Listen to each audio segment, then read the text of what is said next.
আগামীর 2টা বছর ইন্টারমিডিয়েটের সেকশন খুবই গুরুত্বপূর্ণ। কলেজে যাওয়ার পরে ভুলে যাবা না, কারো পিছনে পিছনে ঘুরে ঘুরে সময় নষ্ট করবা না।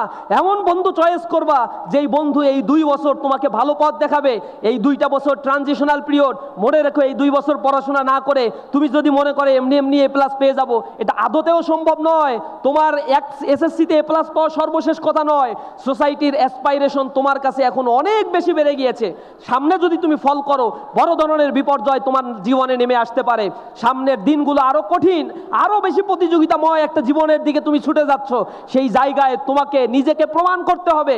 সেখানে তুমি শুধুমাত্র ডেমরা কলেজের শিক্ষার্থী নয়, সেখানে তোমার সাথে কম্পিটিশন করবে আব্দুল কাদের মোল্লা ডিগ্রি কলেজের স্টুডেন্টরা, ক্যাডেস কলেজের স্টুডেন্টরা, ইংলিশ মিডিয়ামের স্টুডেন্টরা, ইংলিশ ভার্সনের স্টুডেন্টরা, দুনিয়ার বাংলাদেশের সকল মেধাবী স্টুডেন্টরা তোমাদের সাথে ফাইটিং করে বিশ্ববিদ্যালয়ে তোমার পজিশন তোমাকে দখল করতে হবে। তুমি যে কাঙ্ক্ষিত মেধা চাও, যে কাঙ্ক্ষিত সাবজেক্ট বিশ্ববিদ্যালয়ে তুমি চাও, সেটা যদি তোমাকে অর্জন করতে হয় এখন পরিশ্রম করতে হবে। চাইনা হিসরা যদি চিন্তা করো একটা চান্স পাইলেই হয়, কাজ হবে না। বিশ্ববিদ্যালয়ে চান্স পাইলা কিন্তু মেরিটের দিক থেকে অনেক পেছনে, তোমার ইচ্ছা মতো তুমি সাবজেক্ট নিতে পারবা না। তোমার স্বপ্ন তুমি আইনজীবী হবা, আইনের সাবজেক্ট নিতে গেলে অন্তত 200 জনের মধ্যে প্রথম মেরিটের 200 জনের মধ্যে তোমার থাকতে হবে ঢাকা বিশ্ববিদ্যালয়। সেজন্য তোমাকে সেই চেষ্টাটা করতে হবে। সাবজেক্ট র্যাঙ্কিং আছে বিশ্ববিদ্যালয়ে, তোমার যত মেরিট উপরের দিকে তত তুমি সাবজেক্ট চয়েস তোমার মতো করে র্যান্ডমলি তুমি করতে পারবা। তোমার মেরিট যত নিচে তোমার সুযোগ তত কমতে থাকবে। সুতরাং এখন তুমি কি করবা সেটা তোমাকে ভাবতে হবে। আমি বারবার বলি মোহাম্মদ আলী ক্লের কথা। ওই ব্যক্তি যখন কোনো গেম খেলতে নামতো তখন সে বলতো, I am Mohammad Ali clay, I am the great, I will win this match.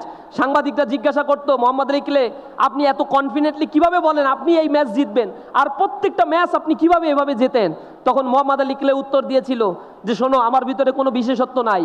আমি যখন এক্সারসাইজ করতে থাকি তখন করতে করতে ক্লান্ত হয়ে গেলে আমি ডান দিকে তাকাই, বা দিকে তাকিয়ে দেখি কেউ এক্সারসাইজ করছে কিনা।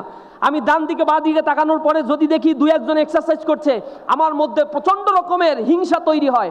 আমি সকল ক্লান্তি ভুলে গিয়ে আরও বেশি পরিশ্রম করতে থাকি। পরিশ্রম করতে করতে একটা পর্যায়ে যখন আমি আবার ক্লান্ত হয়ে ডান দিকে তাকাই, বা দিকে তাকিয়ে দেখি কেউ নাই, তখন আমি কিছুক্ষণ বসে থেকে আবার 1 ঘন্টা বেশি এক্সারসাইজ করি।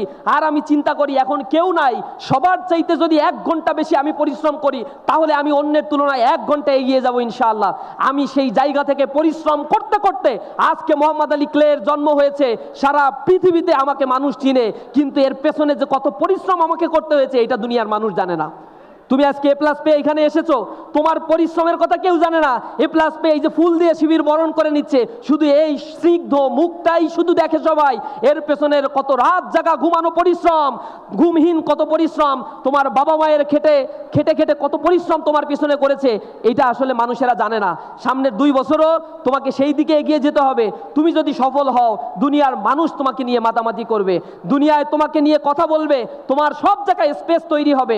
যদি তুমি তোমাকে ব্যর্থতায় পর্যবেসিত করো, সামনের দিকে এগিয়ে যেতে পারবা না। সর্বোপরি এটাই বলবো, দুনিয়ার এই জীবনের সফলতার চাইতে আখিরাতের সফলতার দিকেও আমাদেরকে প্রায়োরিটি দিতে হবে। আমরা দোয়া করি আল্লাহর কাছে, রব্বানা আতিনা ফিদ দুনিয়া হাসানা ওয়া ফিল আখিরাতি হাসানা ওয়া কিনা আযাবান নার। আল্লাহ দুনিয়ায়ও আমাকে কল্যাণ দিও, আখিরাতেও কল্যাণ দিও। আল্লাহ রাব্বুল আলামিন সূরা জুমারের মধ্যে বলেছেন, ওয়াসিকাল্লাযীনা কাফারু ইলা জাহান্নামা জুমারা, যারা আল্লাহকে অস্বীকার করেছে সেদিন তাদেরকে ধাক্কিয়ে ধাক্কিয়ে জাহান্নামের মধ্যে নিয়ে যাওয়া হবে। তারা যদি ব্যর্থ হয়ে যায়, হাত্তা ইযা জাউহা ফুতিহাত আবওয়াবুহা ওয়া ক্বালা লাহুম খাযানাতু আলাম ইয়াতিকুম রাসূলুম মিনকুম ইয়াতলুনা আলাইকুম আয়াতি রাব্বিকুম ওয়া ইউনযিরুনাকুম লিকা ইয়াউমিকুম হাযা।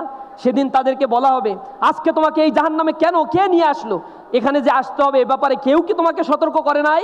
তখন ওই মানুষ বলবে, হ্যাঁ আমাকে সতর্ক করেছিল, কিন্তু আমি তাদের কথাগুলো শুনি নাই। আবার একটা শ্রেণী থাকবে, আল্লাহ বলছেন ওয়াসিকাল্লাযীনা তাকাউ রাব্বাহুম ইলাল জান্নাতি জুমারা, যারা মুত্তাকি হবে তাদেরকেও ধাক্কায় ধাক্কায় জান্নাতের দিকে নিয়ে যাওয়া হবে।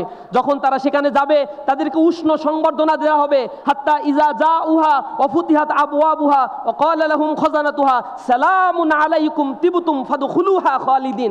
তোমাদেরকে উষ্ণ সংবর্ধনা দেয়া হচ্ছে, ফুল দিয়ে লাল গালিচার সংবর্ধনা, হীরা মুক্তা মণি জহরাত দিয়ে তোমাদেরকে আতিথ্যতা করানো হবে, পানপাত্রে তোমাদেরকে বসানো, পানপাত্রে তোমাদের আপ্যায়ন করানো হবে, উচ্চ বিলাসী সিংহাসনে তোমাদেরকে বসানো হবে।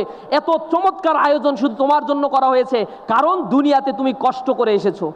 দুনিয়াতে যেমন সফলতা অর্জন করতে গিয়ে কত কষ্ট করতে হয়েছে, রাত দিন পরিশ্রম করে এ প্লাস পেতে হয়েছে, তেমনিভাবে আখেরাতেও যারা দুনিয়ার এই সময়টুকুকে কাজে লাগাবে, যাদের চরিত্রের উৎকর্ষতা তারা সাধন করতে পারবে, কিয়ামতের ময়দানে আল্লাহ রব্বুল আলামিন তাদেরকেও তেমনিভাবে পুরস্কৃত করবেন। এই পুরস্কারের সিস্টেম আমরা আল্লাহ রব্বুল আলামিনের কাছ থেকে শিখেছি, এই সংবর্ধনা দেওয়ার সিস্টেমও আমরা আল্লাহ রব্বুল আলামিনের কাছ থেকে শিখেছি।